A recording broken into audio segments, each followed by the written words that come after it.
Olá pessoal, tudo bem com vocês? Estamos de volta com os vídeos para o canal A Luz da Kabbalah e nesse vídeo nós vamos falar um pouco sobre Pessach, a festa judaica da redenção que está descrita no livro do Êxodo, tá certo? Que em hebraico é Shemot, tá certo? E vou fazer um vídeo bem tranquilo falando sobre alguns pontos importantes que a Kabbalah traz, né, nessa interpretação do significado de Pessach, que aportuguesado é chamada festa da Páscoa, tá certo? Uma festa que o povo cristão pegou e contextualizou dentro da sua religião, trazendo conotações diferentes. Mas vamos falar hoje sobre o Pessach judaico, mas dentro de uma visão cabalista, tá certo? Antes de mais nada, peço para vocês que vocês possam ir lá nos botãozinhos, apertar o sino de inscrição, aliás, de anúncio, para que vocês possam receber os vídeos, apertar no joinha, dar o seu ok e se inscrever no canal e, se puder, compartilhar, certo, a mensagem do canal A Luz da Kabbalah, certo? Temos mais de 60 vídeos que vocês possam ter um acesso bom a esse conhecimento chamado Sabedoria da Kabbalah. Então, nós estamos no mês de Nissan, certo? O mês judaico, o mês que o povo de Israel saiu do Egito. Segundo a tradição, foi nesse mesmo mês que eles se tornaram escravos. Ou seja, eles não se tornaram escravos de repente, né, de uma vez, a ordem é essa e pronto, mas foi devagarzinho com os métodos dos egípcios, né, do faraó da época, e de repente eles se tornaram escravos. Mas segundo os relatos bíblicos, né, da Torá e a tradição oral, reza a tradição que foi nesse mesmo mês que eles foram escravos e também nesse mesmo mês que foram livres. Isso tem muito significado dentro da Kabbalah, porque esse mês está ligado ao signo de Áries, né? É um mês forte, é um mês de muito desejo, é um mês de muita força, de muita luz, é o primeiro mês do calendário judaico, da saída do Egito, certo? Então, assim, são esses insights, essas pontas soltas que a gente junta, que dá o significado desse mês tão forte, vamos dizer assim, e tão especial, no sentido de você usar essa energia para libertar-se de alguma coisa. Então, nesse mês, todo o povo judeu comemora o Pessach, a saída do Egito, que vai estar escrito, né, no livro de Shemot, no livro de Êxodo, bem minucioso, do início da escravatura, né, da escravidão até o fim da libertação do povo de Israel. Eu vou focar aqui em alguns pontos que nesse mês a gente pode ter acesso a essa energia ou essa consciência, certo? Essa mudança de paradigma e saber que nós temos, né, essa luz ou essa energia ou esse portal, essa janela, para que a gente possa acessar e sair de uma dimensão de aprisionamento, seja ela física, seja ela psíquica, emocional, seja ela de saúde, de qual for emocional. Então, assim, toda essa temática do mês de Nissan, da festa de Pessach, né, Hag Pessach, né, onde todo judeu comemora, conta a história chamada de Haggadah de Pessach, ou a história de Pessach. Todos os anos eles contam uma história para os filhos e é muito interessante. E a liturgia, né, a ordem, né, o seder, né, a ordem, como começa essa festa na casa, nas sinagogas de todos os judeus. Aonde tem um judeu, uma comunidade, eles comemoram o Pessach. Vamos para alguns pontos bem interessantes, tá certo? Antes de mais nada, não tem, né? Se você for vou fazer aqui um paralelo entre a Páscoa cristã, né, e a Páscoa judaica, né? Não tem praticamente nada a ver com o que transformaram, né, no mercantilismo de coelho, de ovo de não comer carne, né? Na festa judaica mata-se um cordeiro, come parte do cordeiro, então assim, é totalmente diferente uma da outra. Não estou aqui no mérito de fazer apologia de quem está certo ou está errado, mas segundo a tradição, tanto Torá como o Talmud e os escritos judaicos, tudo isso está escrito na Torá. Então, como eu falei, né, o povo cristão, a Igreja Católica, ele modificou, pegou a festa e contextualizou dentro da fé, dentro do contexto católico, tá certo? Só para você ter uma diferença bem interessante sobre isso. Então vamos lá para alguns aspectos, certo?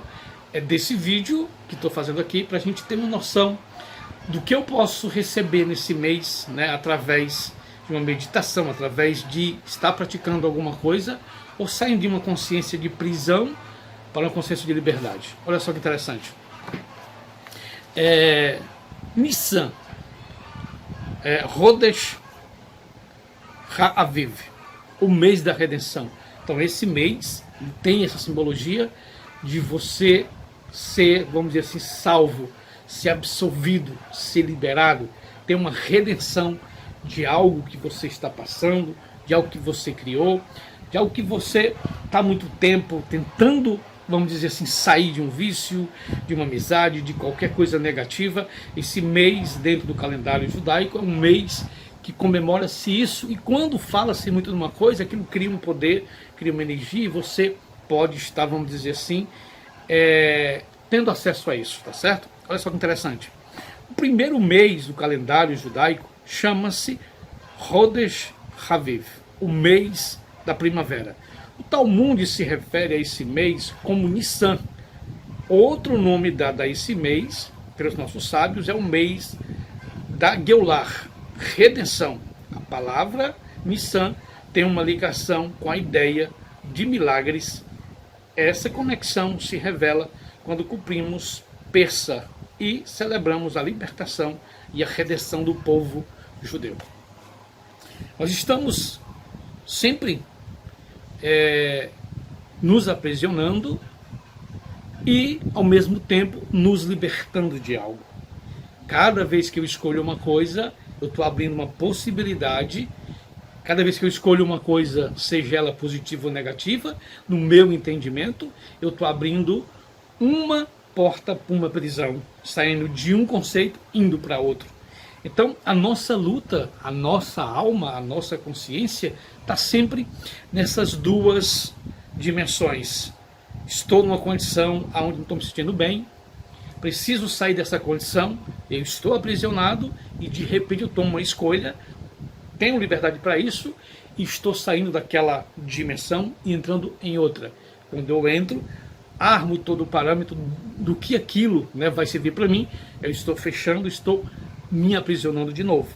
Então, uma das maiores preocupações que a Torá ou os livros, né, da Cabala vai nos ensinar é que nós temos que perseguir, temos que procurar, temos que ir atrás da nossa liberdade, seja ela de que modo for, de uma relação abusiva, de uma amizade negativa, de um emprego que não está nos fazendo bem, de tudo aquilo que traz para a gente uma sensação de prisioneiros, de escravos.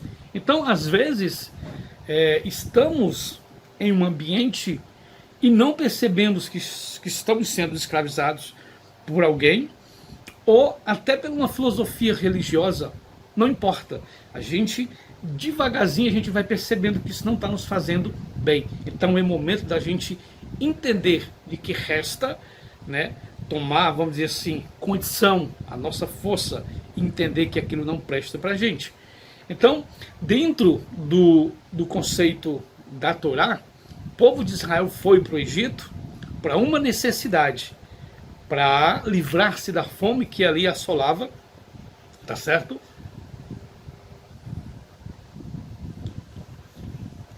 Aquela região. Yaakov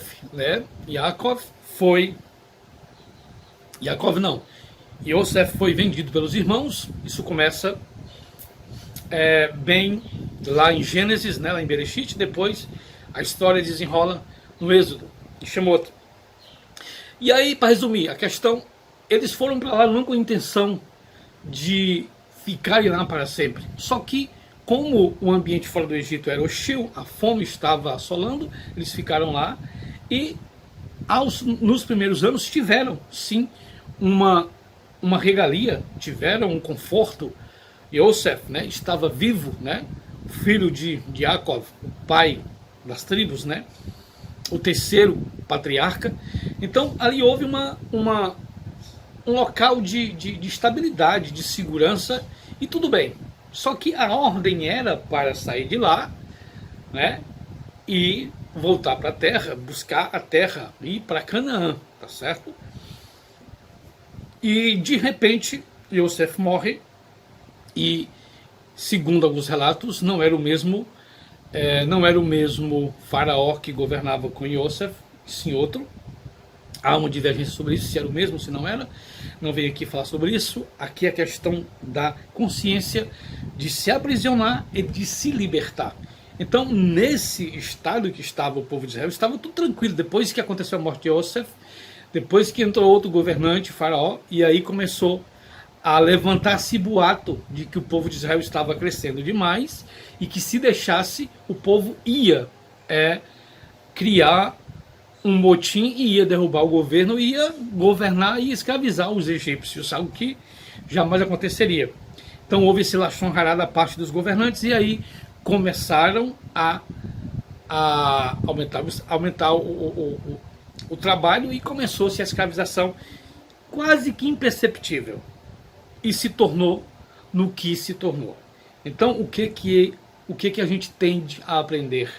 Temos que estar bem atento aonde estamos entrando, com quem estamos falando, com quem estamos negociando, e qual é o grupo ou a pessoa que estamos entregando nossas emoções, a nossa liberdade.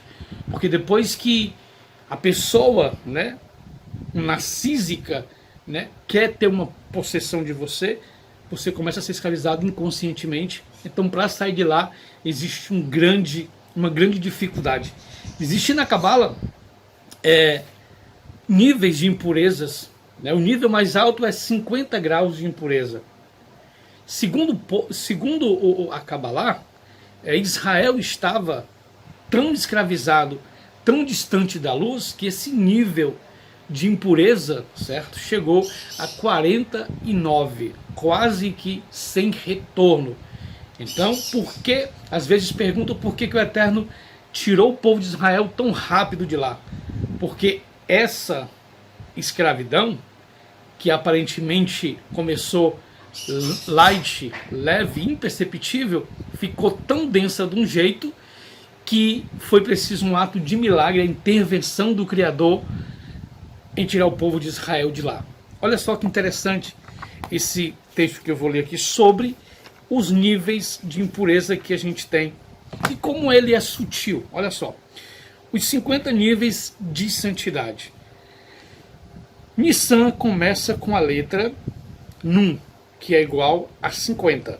Dentro do alfabeto hebraico, a letra Nun de Nissan tem a sua numeração dentro da gematria de 50. Segundo nossos sábios, há 50 níveis de santidade. É importante saber que, de modo paralelo à nossa noção de santidade e pureza, há 50 níveis de negatividade, de impureza. Então, há 50 pontos positivos de pureza e, ao mesmo tempo, existe uma sombra desses 50 pontos, né, de pureza, de negatividade, de impureza. Então, é algo bem sensível, que quando você pensa que está entrando numa negociação, num caminho, numa filosofia, sei lá, não importa, você está entrando nesse caminho que pode ser sem volta. Então o povo de Israel, por estar necessitado, por estar precisando de livre, passou a ser escravo. E para sair desse nível de escravos, para ser livre, foi muita dificuldade. Tanta dificuldade que eu estava lembrando hoje de uma coisa que eu achei interessante. Às vezes a gente procura o Criador, procura a luz do Criador e com muita dificuldade encontra. E você acha, e você vê a presença da luz do Criador em todos os cantos. Uma das coisas que Shemot, né, Êxodo, relata é que o Criador estava presente no povo de Israel 24 horas. De dia, com uma coluna de nuvem. Com uma nuvem para proteger da quintura, para proteger dos danos do deserto. À noite, numa coluna de fogo. Olha que interessante esse insight que eu tive ontem e hoje de manhã cedo, pegando o insight de ontem. Como é que o povo de Israel, depois de um milagre, de uma libertação grande, maravilhosa, eles conseguem querer, né? Qualquer dificuldade, eles querem voltar, pedem para que Moshe deixe eles morrer no deserto, ou melhor seria estarem no Egito. Olha só, o Eterno entre eles, como ele está agora entre nós, né? O Eterno ele está entre nós e a gente não percebe ele visivelmente, mas sentimos e entendemos que está, segundo a Kabbalah, ele permeia toda a criação. Então olha só, lá no deserto estava o Criador com uma coluna, como uma nuvem de dia, e à noite com uma coluna de fogo. Ou seja, e ali uma fartura de tudo. Então quando você tem toda uma proteção, tudo de bom grado, de graça, você começa a enjoar, a não querer, a não dar valor ao que se tem. Então assim, por isso que o Eterno, aqui na criação, em Malhut, nesse mundo que a gente está agora, você tem que procurar, você tem que trabalhar para você achar alguma fagulha de luz na criação, estudar muito a Kabbalah para entender que ele está em tudo. Porque se ele fosse, vamos dizer assim, revelado, percebido, ele não seria notado, não seria dado valor como a gente dá hoje, porque estamos sempre procurando, trabalhando, às vezes meditando, rezando e buscando, vamos dizer assim, modos de nos conectar com ele. Então no Egito houve essa rejeição do Criador, mesmo vendo, né, diz o texto literalmente que o Eterno estava com uma nuvem de dia e com uma coluna de fogo à noite, protegendo, cobrindo, fazendo ali uma proteção grande do povo de Israel. E houve muitas murmurações, houve muita rejeição a Moshe, rejeição ao projeto de libertação. Então, pessoal, vamos ter cuidado, né? Quando ganhamos uma coisa, termos uma coisa perto da gente, valorosa, a gente não desvalorizar porque ela está muito presente, muito aqui em nossas vidas, como fez o povo de Israel. Então, dentro da Kabbalah, a gente entende que o Eterno está aqui escondido e temos que procurar essa luz, trabalhar e não sermos, vamos dizer assim, preguiçosos, né? Ter algo de graça chamado de pão da vergonha, comer o pão da vergonha, como você não merecesse. Então, nesse dia 15, né, de Nissan, Pessah, né, é um dia onde você tem condição de sair de um nível muito alto de impureza e entrar em um nível muito alto de pureza. O povo de Israel chegou aos 49 níveis de impureza. Por isso que o Eterno não deixou que a massa ali levedasse, né, fosse afermentada, porque tiveram que comer o cordeiro e o pão rápido e levar as massas ainda no nível de não ter fermento. Por isso que o povo judeu come o matzá, que é o pão sem fermento, tá certo? É uma lembrança do milagre da redenção instantânea do Criador. Então, esse vídeo foi para falar sobre a Cabala do Pessah, que acontece todos os anos nesse mês de Nissan. É um mês relativo também, o mesmo mês às vezes da Páscoa cristã, mas a Páscoa cristã, como eu falei, e a Páscoa judaica são coisas totalmente diferentes, né? Os símbolos muito diferentes, né? Se você quiser pesquisar, bota no Google, Rav Google, para você pesquisar a Páscoa cristã, quais são os elementos, e a Páscoa judaica, quais são os elementos, qual é a filosofia Então envolve libertação, envolve um nível de pureza, envolve um nível de você estar atento, procurar o Criador e não descartar a possibilidade dele estar aonde você menos espera. Então, pessoal, que vocês possam curtir, compartilhar o vídeo, se inscrever no canal e até a próxima, e até o próximo vídeo. Shalom Aleichem.